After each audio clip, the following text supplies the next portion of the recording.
welcome back to my playthrough of XCOM Many Moves In Long War. Last time out I finished a terror mission in Mexico, and hopefully nothing will turn up before this covert op. And it hasn't. Oh, it's a 4-person covert op. Operation Banished Smoke. We are confident that you will handle this matter with discretion. We'll send Amelia 5 times Burton. We'll send Toppy. In fact, we're going to send effectively my 3 top available snipers.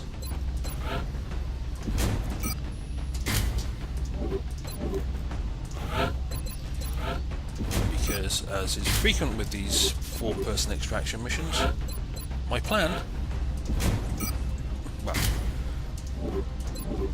I was going to say my plan, depending on the map, is to hack the hack the communication things and run away. But it doesn't really depend on the map. That's my plan. Get my Covert op to hack the things that he can hack as soon as is humanly possible, and run away as fast as possible. Strike one. We've picked up an Exalt cell operating inside Japan. Strike One will need to move in and assist our operative in securing the new data. Operation Banished Smoke. Can you banish smoke? Does it really listen to you?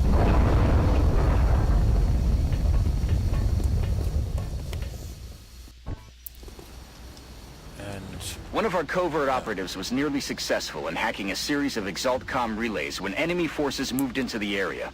If we're going to have any chance of recovering that data, we'll need Strike One to provide protection while the operative finishes hacking the remaining arrays. If we lose the operative, we won't be able to recover the intel. Objectives updated. Thank you for sharing that, Bradford. Right, yes, well I was going to say, for those of you that care or notice I've done this in the past, I'm recording this on a Sunday, having just watched, or watched in the last hour or two. Objetivo en la mira. Spurs beat Stoke 4-0. We have an operative in position to begin the hack, Commander. We just have to activate the relay to acquire the data. Our operative decrypted some of the Exalt data and temporarily disrupted their communications. That ought to slow him down. Now we just need to find and hack the remaining relays. And we found the remaining relay. A la orden, comandante. Yeah, Spurs beat Stoke 4-0, or as some might prefer to think of it, Tottenham Hotspur beat Stoke City in the English Premier League 4-0. Will do. Got it covered. I'll move all 4 of you up against this oh, wrong bloody person. I hate it when I think I've clicked on something and discover I haven't. Verstanden, Commander. You go shoot the guy with a rocket. Well, go shoot from there, shoot the guy with a rocket. You, equally, shoot the same guy.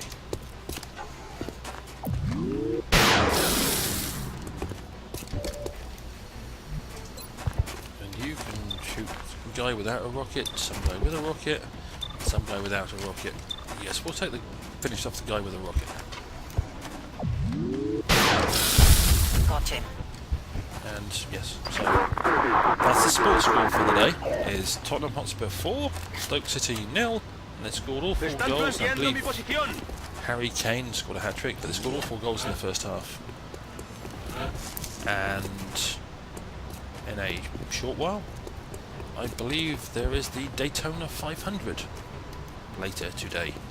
You know, a couple of hours or 2 or 3 hours or so, which I would have in the past made a sarcastic comment about going down the straight and turning left. That's the last of the relays, Commander. We've got Exalt's data. Now we just need to get the operative to the evac zone. Objective updated. However, I said Bradford to talk one more time. Our field operative has reached the extraction point with the data, Commander. Strike One can either stay and clear out any other Exalt forces in the area, or head to the evac point for immediate extraction. New objective received. Right, he's finally shut up. I'm on the move. As I said, I would have in the past made a sarcastic comment about going down the straight and turning left. However, I'm more mature than that On these my days. way. But I was reading something about American drivers and what they have to do on tracks, and how challenging it actually is to just go down the straight and turn left. Yes, lots of crowded traffic. It's not an easy thing to do. And with the limited visibility they've got, the requirement to listen to their spotters and everything else, I have decided that I will no longer be sarcastic about people driving on ovals, because from what I understand from people who have done it, at high speeds, not people who have just driven around ovals, it is extremely challenging in a whole set of different ways that you don't consider. So I'm going to stop being sarcastic about Nascar. As I said, this time I was going to hack the communication relays and run. So that's me, hacking the relays and running. A whole 3 kills, a terrible rating, but I lived.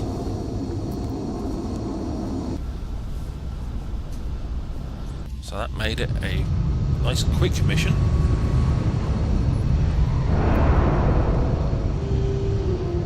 I figured the aliens would put up more of a fight. They didn't look so tough this time around. I didn't give them a chance to put up a fight.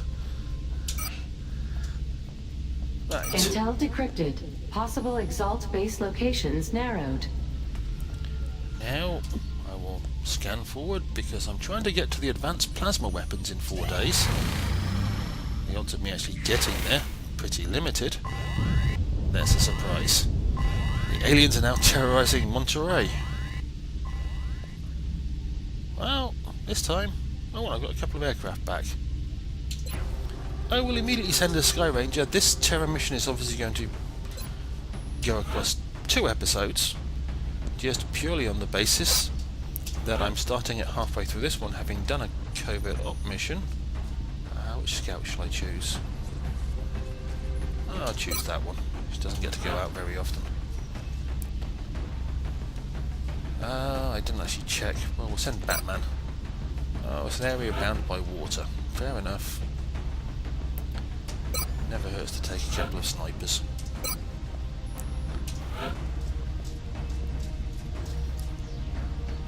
And I have no idea what that flag is, which is a terrible shot.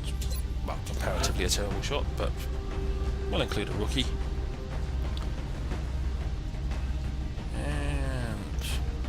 I'll send Pretentious. Always like sending the occasional guy out on a mission who's relatively useless. And we'll send for Dale. Second scout won't hurt.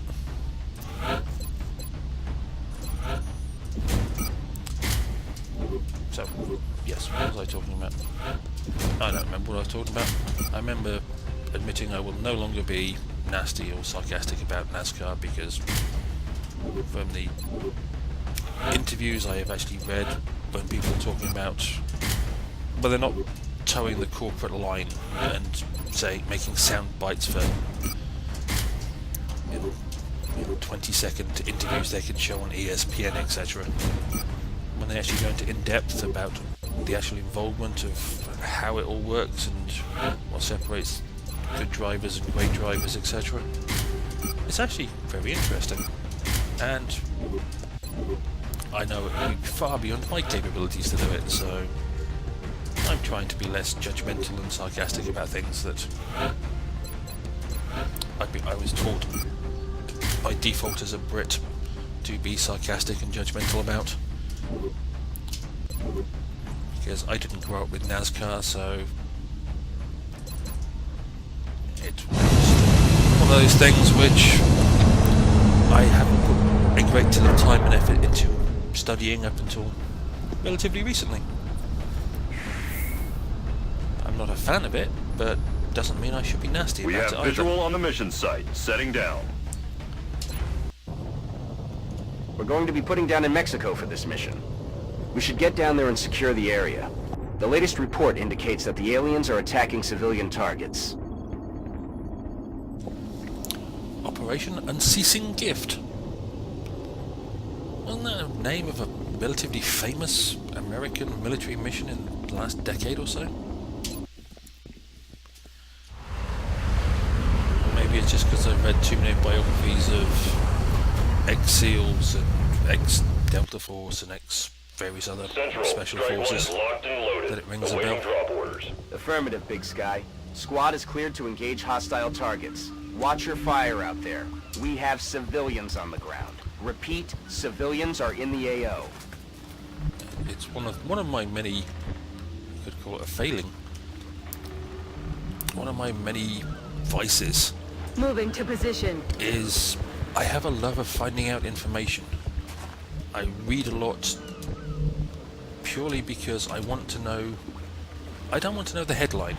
The headline is relatively, you know, the 20-second soundbite that CNN report, or any of the news channels, Fox, BBC, any of them. It's Headed there yeah, now. that gives you a sort of a nice, you know, quick headline, and they give you a 20-second coverage of the story. I want to know beyond that. Ich mach mich los. So I tend, if I find a subject interesting, I tend to read a lot, and I tend to try and find people who write Position well and explain stuff well, so that I can understand the logic behind various events, which is not something which seems to be that popular these days, because if you can't get it these days, if you can't get it to fit in, what was it, 132 characters or whatever it is on a tweet, people don't want to bother learning anymore, which I would find truly horrifying Getting it done. if I was part of that generation and part of that mindset.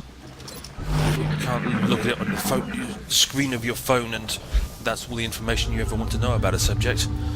That to me is truly terrifying, to be that level of ignorant and just be able to quote headlines and sound bites. But each generation to their own, I guess, or each group of people to their own within each generation, because there are smart people who want to learn in every generation. Yes, there's something coming from down here, so let me move that way and maybe I'll find it. You hear that? That's what annoys me sometimes with games, is it did the same thing 3 times, and each time it wouldn't let me move. Just when I started to move Enemy a person. spotted. Okay. Lots of squids, including a tough-looking squid. They're repositioning on us. Berserker, Muton, and various other things. Fine. Batman can deal with some of this. Not very well, obviously. Batman, you muppet. Where's that tough? Oh, we'll just take any squid will do. Any squid in a storm. So anyway, it's to give an example of this thing I've been muttering on about for a while. Before the film Black Hawk Down came out, and this was a long time ago, I must admit these days, Copy that. I actually read the book by this journalist named Mark Bowden. I'm assuming I'm pronouncing his name vaguely correctly, hopefully. He went and researched this whilst he was working at the Philadelphia Inquirer newspaper. With no official help, he just started talking to people. So they led him to talk to other people, and they explained the story to him. He wrote the book of everything that went on behind the scenes. And whilst the movie was good, it was a nice little sort of action movie with some very good parts to it.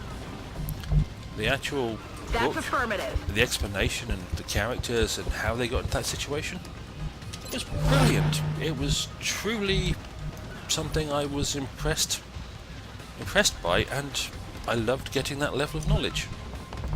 Okay. So that was just one example. I have loads of other books with stuff behind the scenes and, you know, famous events and the stories behind them. But there's no way you could have explained Black Hawk Down in a series of tweets, for example, or in a 20-minute soundbite from the S of CNN or Fox News.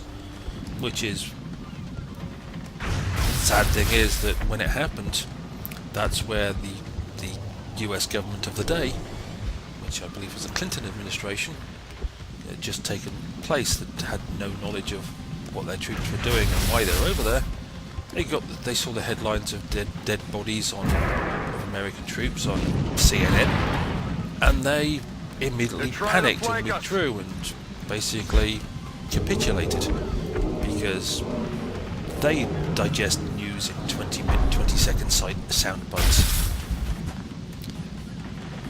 Again, not all of them. There are people that, you know, would have read briefing papers, got fully briefed by the military and various other things, but they reacted to the hysteria caused by a news organisation. So, like I say, I like to find the story behind the story.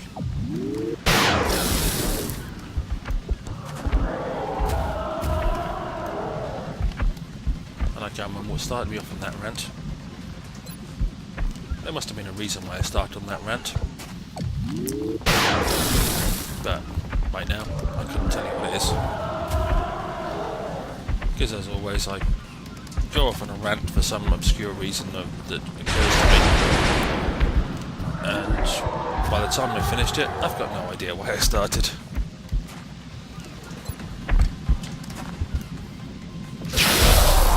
Okay, that's my rookie with a kill. This like Dara. Yeah, I don't want to move because there's too many stealth things. Oh, why am I worried about stealth things coming up and surprising me when I have one of those that I can put just there?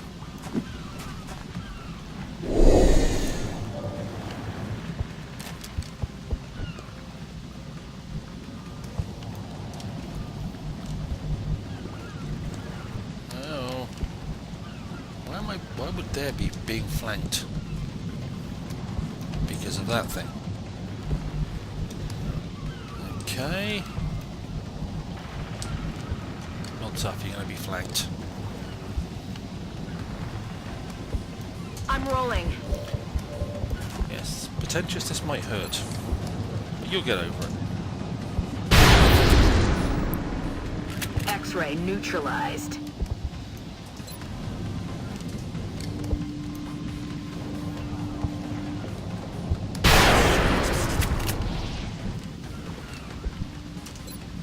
That could have gone worse.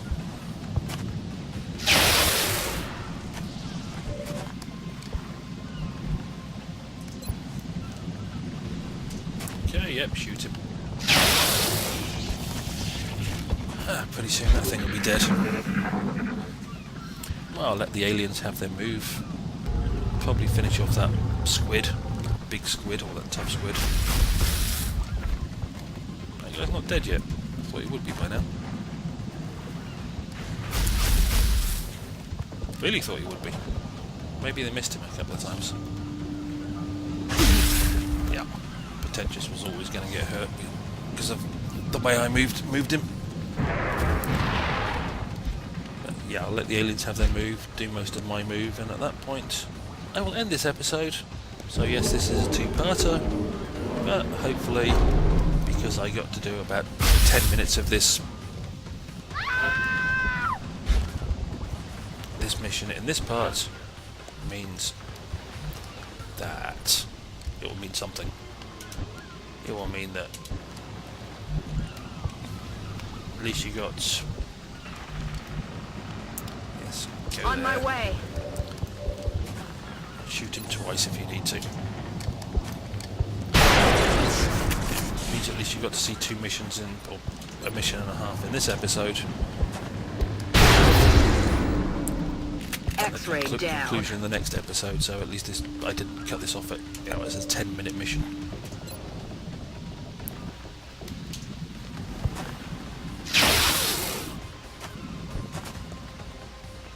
shot failed to connect. Taxi. Okay, you actually have no shot. Right, Good. it's Reload. And now Overwatch. Oh, you do actually have a shot. Oh, good, you should kill him. He's down. Okay, and there's three of you left to actually do something with. You move Okay. there. And reload. Ready to rock. You just straight up reload, I'm rookie. back online. And you move. Is that not cover from that? No, there's a gap there. Okay. In that case, you Aye, go aye, over Commander. there. See what you can see.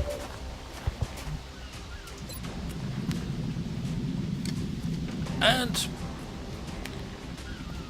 in the next episode, that wonderful little scout, Lady Grey, will shoot that floater. But that will be for the next episode. I hope you enjoyed. I hope you don't mind the episode and a half in, or the one and a half missions in one episode. And hopefully I'll see you down the road.